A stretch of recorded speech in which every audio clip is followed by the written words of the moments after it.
Hi ప్రస్తులాడు దేవుని యొక్క మహాకృపలో మీ అందరికీ కూడా ఈ వీడియోకి స్వాగతం పలుకుతున్నాను.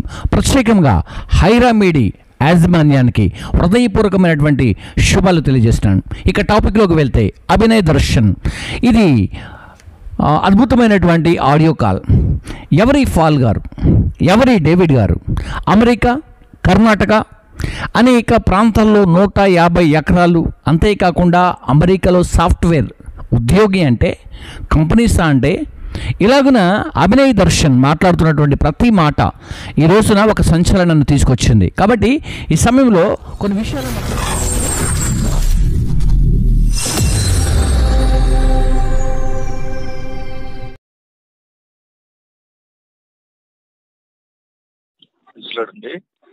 సార్ అవునారా? ఇప్పుడే సార్ చెప్పారు సార్, మీ పిఏ చెప్పారు మీకు కాల్ చేస్తారని. అది మా డేవిడ్ గారు ఇప్పుడు ప్రస్తుతం మా సారు అమెరికాలో ఉన్నారు సార్. ఆయన వచ్చినమ్మనే మీతో ఒకసారి మీటింగ్ ఏర్పాటు చేద్దాం. వీలైతే నేను ఒకసారి కాన్ఫరెన్స్ కలుపుతాను సార్. నాకు ఒకసారి డీటెయిల్స్ అన్ని చెప్పండి సార్. ఏం లేదు సార్, మా సార్ ఏంటంటే సార్, యాక్చువల్గా కర్ణాటక అండి. ఆయన ఏంటంటే అమెరికాలో సాఫ్ట్వేర్ ఇంజనీర్ సార్. యుఎస్ లో సాఫ్ట్వేర్ గా ఉన్నారా? సాఫ్ట్వేర్ కంపెనీ ఉందా? ఓకే. అయితే ఏంటంటే ఆయన కొంచెం రాజకీయ పార్టీ పెట్టాలనే ఆలోచన ఉంది. ఒక సినిమా కూడా అంతకుముందు ట్రై చేశారు, కానీ అది డైరెక్టర్ గారు కొంచెం కథనట్టుగా ఆగారు అనమాట. అంటే పార్టీ స్టార్ట్ చేశారండి? రిజిస్ట్రేషన్ చేశారా? ఇంకా చేయలేదు సార్, ముందు గ్రౌండ్ వర్క్ చేస్తున్నామండి. Okay okay. పీస్ మిషన్ అని అనుకుంటున్నాం. ఇంకా గ్రౌండ్ వర్క్ చేస్తున్నామండి. ఆయన అక్కడ కొంత అమౌంట్ అది కలెక్ట్ చేస్తున్నారు అమెరికాలో మా పాస్టర్ గారు. ఆయనకి ఏంటంటే ఓన్ గా అక్కడ బెంగళూరులో ఉన్నాయి సార్, 150 ఎకరం పొలం ఉంది. ఆ రెంట్లు కూడా వస్తాయి ఆయనకి. 3-4 చర్చిలు ఉన్నాయి. వరంగల్లో నా చర్చ్ ఉందండి, అది ఆయనదే, నేను నడుపుతున్నాను సార్ ఇక్కడ వరంగల్లో. నా పేరు పాల్ అండి. అది సార్, అంతా మేము మాట్లాడుతున్నాము సార్, చాలా మందితో మేము డిస్కస్ చేస్తున్నాము, అందరి ఫీడ్బ్యాక్ తీసుకుంటున్నాము, ఎవరితో వెళ్ళాలనే ఆలోచనలో కూడా ఉన్నాం. అందుకబట్టి మేము ఏది కూడా పెద్దగా ప్రచారం అది ఏం లేదు సార్. మంచిగా మన పని చేయాలి, దేవుని పని సైలెంట్ గా చేసుకోవాలనే తలంపుతో మా పాస్టర్ గారు ఉన్నారండి. అది మీరంటే ఆయన కొంచెం అభిమానం సార్. ఇప్పుడు మీరు చేస్తున్నటువంటి పోరాటం బాగా నచ్చింది అన్నారు. ఒకసారి వీలైతే ఒకసారి మాట్లాడదామని. ఏంటంటే కొంచెం ఆయన కొంచెం బిజీ ఉండడం వల్ల అది కొంచెం కష్టం అవుతుంది మీతో మాట్లాడడం sir. Actually we to have the same plan అండి, మాకు అదే ఆలోచనలో ఉన్నాం మేము కూడా. ఎందుకంటే 2 స్టేట్స్ ఆఫ్ క్రిస్టియన్స్ లో 2 తెలుగు రాష్ట్రాల క్రైస్తవులు ఇప్పుడు బాగా ట్రస్ట్ చేస్తున్నది ఎవరినంటే నన్ను, అజయ్ బాబుని. అవును సార్, అవును సార్. దట్టు మేము చేస్తున్నది ఏంటంటే ఇప్పుడు నా సొంత ఖర్చులతో ప్రతి నెల 2 పట్టణాల్లో మీటింగ్ పెడుతున్నాం. అవును సార్. క్రిస్టియన్స్ యునైట్ చేయడానికి క్రిస్టియన్ మెగా కాన్ఫరెన్స్ పేరుతో ప్రతి నెల 2 మీటింగ్స్ పెడుతున్నాము. ఇప్పుడు జూన్ 9వ తారీఖున వైజాగ్ లో ప్లాన్ చేస్తాం మీటింగ్. ఇప్పుడు వరంగల్ 27వ తారీఖున వరంగల్ మీటింగ్ ఉంది. వేరే పాస్టర్స్ పెడుతున్నా, దానికి గెస్ట్ గా నేను అజయ్ ఇద్దరం వస్తున్నాం. సో మంచి గ్యాదరింగ్స్ తో రీసెంట్ గా కాకినాడ అయిపోయింది, కడప, ఖమ్మం, హైదరాబాద్, ఎక్కడ మీటింగ్ పెట్టినా అఖండ స్పందన వస్తుంది.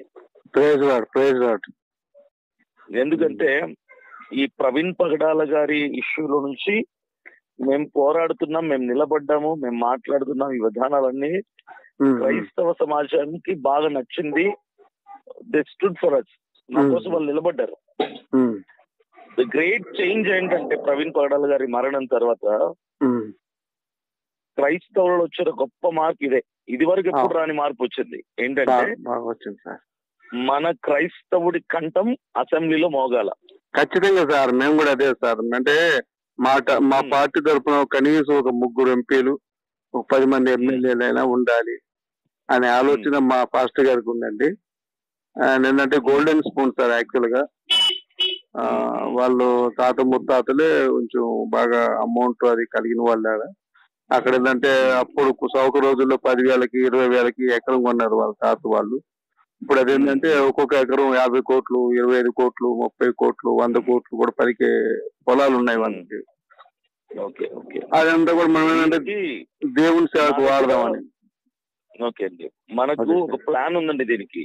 సార్ రీసెంట్ గా కేఏ పాల్ గారి దగ్గర నుంచి కూడా కాల్ వచ్చింది, ఆయనతో కలిసి వర్క్ చేయమని చెప్పారు. అయితే ఆయన దగ్గర వర్క్ చేసామంటే ఆయన మనల్ని రానివ్వడు అంతే. ఎందుకంటే ఆయన సీరియస్ గా మాట్లాడుతూ సింపుల్ గా నేను ఇప్పుడే ట్రంప్ ని కలిసి వచ్చాను అని ఇలాంటి మాటలు మాట్లాడేటప్పటికి ఆయన వాయిస్ లో అప్పటి వరకు మాట్లాడిన వాటికి డెప్త్ పోతుంది. అవునవును, దానికి వాల్యూ ఉండట్లా. ఇంకా ఈ పార్టీ ఎవరు స్థాపించినా కూడా పబ్లిక్ ఇమేజ్ ఉండాలి కంపల్సరీ. అవును సార్. మనము ఆన్ స్క్రీన్ వస్తే, ఆఫ్ స్క్రీన్ వచ్చినా, ఆన్ స్క్రీన్ వచ్చినా సరే పబ్లిక్ లో రెస్పాన్స్ ఉండాలి.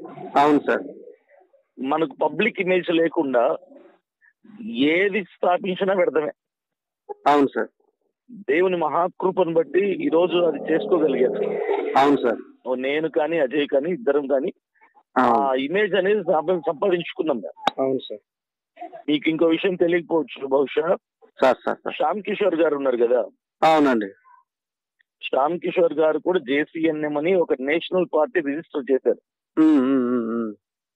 గతంలో చేశారు. అప్పుడు లాస్ట్ ఎలక్షన్స్ కి ఆయన అనౌన్స్ చేయాల్సింది. కాబట్టి కొన్ని కారణాలు అవి మిమ్మల్ని తర్వాత డేవిడ్ గారిని కలిస్తే నేను చెప్తాను అవన్నీ. అది మాట్లాడదాం సార్, మనం పర్సనల్ గా మాట్లాడదాం. వాళ్ళు కూడా చాలా విషయాలు కాన్ఫరెన్స్ పెట్టుకుందాం సార్, చాలా విషయాలు మనం. అదే అవన్నీ నేను చెప్తానండి. దానికి ప్లాన్ ఉంది, ఎలా మనం ముందుకు తీసుకెళ్ళాలి, ఎలా ప్రజల్లోకి మనం వెళ్ళాలి. అవును సార్. యాక్చువల్ గా సార్ ప్రవీణ్ పగడాల గారు యాక్చువల్ గా మా సార్కి తెలుసు సార్, వ్యక్తిగతంగా తెలుసు. ఆయన అమెరికా వచ్చేటప్పుడల్లా మా సారు కలుస్తారు. అమెరికా వచ్చినప్పుడల్లా సిట్టింగ్ వేస్తారు అక్కడ. మా సిట్టింగ్ ముందు అవుతుంటారు ఇద్దరు కూడా. మొన్న చనిపోక ముందు ఒకసారి ఇండియా వచ్చినప్పుడు కలిశారు బెంగళూరులో. నేను కూడా నాకు తెలుసు అండి, అది నాకు తెలుసు. కాకపోతే మనం ఏంటంటే దాన్ని బయట పెట్టాల్సిన అవసరం లేదు కదా. ఆ చిన్న ఇష్యూ అనేది పర్సనల్. అవునవును. కాకపోతే జరిగిన సంఘటన ఆయన తాగాడా లేదా అన్నది కాదు, ఆయన